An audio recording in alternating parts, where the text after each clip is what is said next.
তো বন্ধুরা, বাংলাদেশের সরকারকে রীতিমতো নাকানি চুবানি খাইয়ে দিয়েছে ভারত এবারে। কারণ গত কিছুদিন ধরে গোটা বাংলাদেশে যখন এই ভয়াবহ এনার্জি ক্রাইসিস তৈরি হয়েছে এবং ওদের এই যে লুঙ্গি বাহিনী, তারা তো ভারত সরকারের পায়ে লিটারালি ভিক্ষা চাইছে যাতে এবারের মতন ভারত ওদেরকে বাঁচিয়ে নেয়। ঠিক সেই মুহূর্তে একটা আশ্চর্যজনক ঘটনা ঘটে।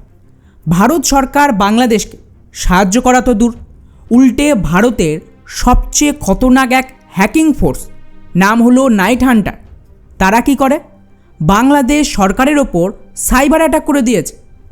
রিপোর্ট অনুযায়ী এই গোষ্ঠী বাংলাদেশ সরকারের সমস্ত সরকারি ইমেল নেটওয়ার্ককে হ্যাক করে ফেলেছিল এবং এর মদতে বাংলাদেশ সরকারের সার্ভারে থাকা বেশ কিছু সেন্সিটিভ ডেটা ওদের কবজায় চলে এসেছে, যা বাংলাদেশের জন্য এক নতুন মাথা ব্যথার কারণ হয়ে দাঁড়িয়েছে। যদিও এখনও পর্যন্ত বাংলাদেশের সরকার অফিশিয়াল এটাকে স্বীকার করেন, আর আমার মনেও হয় না ওরা এটাকে স্বীকার করবে। যদি করে তাহলে ওদের ওপরেই চাপ আরও বাড়বে। কিন্তু এই ঘটনা থেকে একটা বিষয় পরিষ্কার, যে বাংলাদেশের বর্তমান সরকার ভারতের সাথে পাঙ্গা নিতে গিয়ে মারাত্মকভাবে ফেঁসে গেছে। আর এমনটা আমি কেন বলছি? দুটো কারণ রয়েছে। প্রথমত, ভারতে যে সমস্ত ন্যাশনালিস্ট লোকজন রয়েছে তারা তো একদিক থেকে বাংলাদেশের ব্যান্ড বাজাচ্ছে, অন্যদিকে দ্বিতীয় কারণ হল ভারত সরকার, তারাও বাংলাদেশকে নাকে দড়ি দিয়ে ঘোরাতে শুরু করেছে। কীভাবে? তো প্রথমে যদি আমি এই হ্যাকারদের কথা বলি, তাহলে এরা খুবই খতরনাক। কারণ গত বছর ডিসেম্বর মাসে একটা আন্তর্জাতিক সংগঠন এহেন ল্যাব বড় খোলাসা করেছিল। তার একটা রিপোর্ট সামনে আনে ভারতের সবচেয়ে খতরনাক দুই ধরনের হ্যাকিং গ্রুপদের নিয়ে। একটা ছিল এপিটি গ্রুপ, যেগুলো বেসিক্যালি ভারত সরকার বা ভারতীয় গোয়েন্দা সংস্থার দ্বারা পরিচালিত হয়, অর্থাৎ সহজ ভাষায় এরা ভারত সরকারের কথায় কাজ করে। আর দ্বিতীয় হলো হ্যাকটিভিস্ট, এরা সরকারের সাথে যুক্ত নয়, এরা স্বাধীন গ্রুপ, কিন্তু প্রো ভারত বা ন্যাশনালিস্ট টাইপের হ্যাকার বলতে পারে। তো এই বিদেশি সংগঠন ভারতের এই হ্যাকটিভিস্টদের পুরো একটা লিস্ট তৈরি করে তিনটে ক্যাটাগরিতে ভাগ করে। প্রথম ছিল লো রিস্ক, যারা অ্যাটাক তো করবে অন্য দেশে, কিন্তু এদের হ্যাকিং পাওয়ার খুব একটা বেশি শক্তিশালী না, আর এখানে প্রচুর টিম আছে, মানে এরা ছোট ছোট গ্রুপ। এরপর রয়েছে মিডিয়াম রিস্কের, যারা একটু খতরনাক, এরা আমাদের শত্রু দেশের ওপর অ্যাটাক করে ভালো মতন ড্যামেজ করতে পারে, তবে এদের থেকে থ্রেট মিডিয়াম। আর তারপর রয়েছে সবচেয়ে খতরনাক গ্রুপ হাই রিস্ক, আর এই ক্যাটাগরিতে 6টা ভারতীয় হ্যাকারদের টিম আছে, যার মধ্যে এই নাইট হান্টারদের নামও সামিল ছিল। তো বুঝতেই পারছেন, যারা বাংলাদেশের ওপর সাইবার অ্যাটাক করেছিল তারা কোনো ছোটোখাটো গ্রুপ নয়। আর এই সেম গ্রুপ এখন ক্লেম করছে যে তারা গত 15ই আগস্ট উপলক্ষে বাংলাদেশের ওপর এই সাইবার অ্যাটাক চালিয়েছে। এখন প্রশ্ন হলো যে এতে বাংলাদেশের কতটা ক্ষতি হবে? এটা মেইনলি বাংলাদেশের সরকারকে একটা হুমকি দেওয়ার জন্য করা হয়েছিল। মানে এমন নয় যে বিরাট বড় লেভেলে অ্যাটাক হয়েছিল, তবে তাও যে অ্যাটাক ওরা চালিয়েছে সেখানে বলা হচ্ছে ওরা মেইনলি বাংলাদেশ সরকারের ইমেলগুলোকে টার্গেট করেছে। ফলে হ্যাকারদের এই দাবিটা যদি সম্পূর্ণ সত্যি হয়, তবে এতে বাংলাদেশের জন্য বেশ কিছু বড় ধরনের নিরাপত্তা ঝুঁকি তৈরি হতে পারে। প্রথমত, ওদের সেন্সিটিভ ইমেলই ফাঁস হয়ে যাবে। মানে সহজ ভাষায়, বাংলাদেশের সরকারি কর্মকর্তা বা মন্ত্রণালয়ের মধ্যেকার যে সমস্ত গোপন চিঠিপত্র আর নথি থাকে সেগুলো এই গোষ্ঠীর কাছে চলে আসবে, যাকে পরবর্তীতে বাংলাদেশের বিরুদ্ধে ব্যবহার করা সম্ভব। দ্বিতীয়ত, এতে ক্রেডেনশিয়াল চুরির সম্ভাবনা রয়েছে। মানে সহজ ভাষায় বললে, বাংলাদেশের সরকারি ইমেল, তার ইউজার নেম, পাসওয়ার্ড, এগুলো ভারতীয় হ্যাকারদের হাতে চলে যেতে পারে।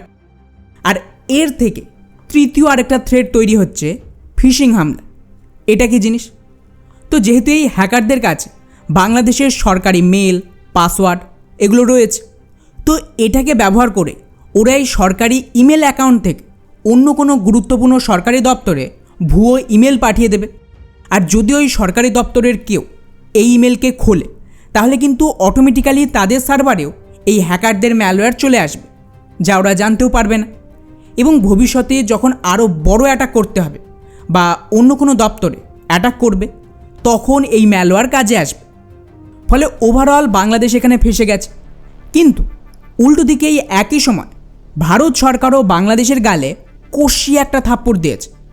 কারণ কয়েকদিন আগেও যে বাংলাদেশের সরকার খুব হম্বিতম্বি করছিল, তারা এখন ভারত সরকারের রীতিমতো পায়ে ধরছে। কারণ এই রিপোর্টটা দেখুন, বাংলাদেশের ভেতর এই মুহূর্তে ভয়াবহ এনার্জি ক্রাইসিস তৈরি হয়েছে। আর এই ক্রাইসিস এতটাই মারাত্মক রূপ নিয়েছে যে ওখানে তো রাত 8টার পর দোকানপাট বন্ধ করে দিতে হচ্ছে যাতে বিদ্যুৎ বাঁচানো যায়। বড় বড় ফ্যাক্টরিতে কাজ বন্ধ হয়ে গেছে, কারণ না ইলেকট্রিসিটি আছে আর না গ্যাস পাওয়া যাচ্ছে মেশিনপত্র চালানোর জন্য।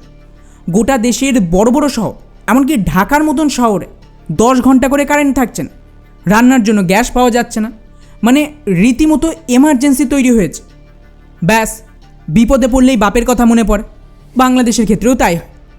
দিন রাত যে ভারতকে গালি দিচ্ছিল, বয়কট করার কথা বলছিল, এখন সেই ভারতের পায়ে ধরে ভিক্ষা চাইছে।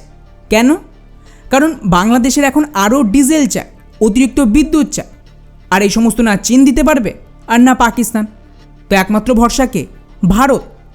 যার দরুন বাংলাদেশের সরকার এখন ভারতের হাতে পায়ে ধরে ভারতের কাছে দুটো জিনিসের ভিক্ষা চেয়েছে।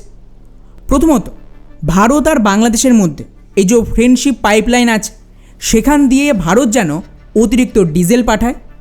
আর দ্বিতীয়ত, ভারত সরকার অতিরিক্ত ইলেকট্রিসিটি বাংলাদেশে পাঠানোর ব্যবস্থা করে দিক। আর এর জন্য ওদের কাছে দুটো অপশান আছে। এক হলো সরাসরি ভারত থেকে যে বিদ্যুৎ আদানি আর বাকিরা বাংলাদেশে সাপ্লাই করে, সেখানে বাংলাদেশের সরকার চাইছে অতিরিক্ত বিদ্যুৎ আসুক। আর দ্বিতীয় অপশান হলো নেপাল থেকে অতিরিক্ত বিদ্যুৎ চায়। কিন্তু নেপালের ক্ষেত্রে মুশকিল হচ্ছে, নেপাল ওদেরকে বিদ্যুৎ দিতে রাজি আছে, কিন্তু ওরা পাঠাবে কোথা দিয়ে? এই বিদ্যুৎ পাঠানোর জন্য ভারতের গ্রিড দিয়ে এই বিদ্যুৎ পাঠাতে হবে, যার জন্য এগেইন ভারত সরকারের পারমিশন লাগবে। তাই বাংলাদেশ চাইছে ভারত যেন পুরনো শত্রুতা ভুলে এখানে নেপালকে পারমিশন দিয়ে দেয়। বাট আমার ধারণা ভারত সরকার এবারে এত সহজে বাংলাদেশকে ছাড়বে না। কারণ নর্মালি এই ধরনের ক্রাইসিসে এমার্জেন্সি বেসিসে ভারত এই সমস্ত অ্যাপ্রুভ করে দেয়। কিন্তু এবারে ভারতের বিদেশ মন্ত্রণালয় সাফ জানিয়ে দিয়েছে যে এর ওপর আমরা বিচার করে দেখব। অর্থাৎ সরাসরি না বললেও বেসিক্যালি বিষয়টিকে ডিপ্লোম্যাটিকভাবে সিগন্যাল দেওয়ার চেষ্টা করলো যে আমরা এই মুহূর্তে সাহায্য করার মতন মুডে নেই। কারণ বাংলাদেশ যতই লাফাক, ওদের গলার ফাঁস আমাদের হাতেই থাকবে, তা সে যে সরকারই আসুক না কেন। ফলে খুব সম্ভবত এখানে ভারত তখনই সাহায্য করবে যখন এর বদলে বাংলাদেশের সরকার ভারতের কোনো শর্ত মানতে রাজি হবে। তো দেখা যাক কী সেই শর্ত এবং বাংলাদেশকে ভারত সাহায্য করে কিনা। তবে এখানে আমার পার্সোনাল ওপিনিয়ন হলো ভারত সরকারের এই সমস্ত ডবল দামে দেওয়া উচিত এবং তার সাথে বাংলাদেশকে অতিরিক্ত শর্ত দেওয়া উচিত যে এর ফলে বাংলাদেশকে অনেক বেশি করে ভারতীয় পণ্য আমদানি করতে হবে এবং তার সাথেই সীমান্তে কাংলুদের ফেরানোর প্রসেসকেও তাড়াতাড়ি চালু করতে হবে। তবেই ভারত এখানে সাহায্য করবে।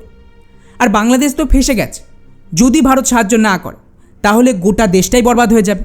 ফ্যাক্টরি বন্ধ, খাওয়া বন্ধ, ট্রান্সপোর্ট বন্ধ হয়ে যাচ্ছে। উপরন্তু ফিউলের অতিরিক্ত দামের জন্য বিদেশি মুদ্রার ভাণ্ডারও শেষ হয়ে যাচ্ছে।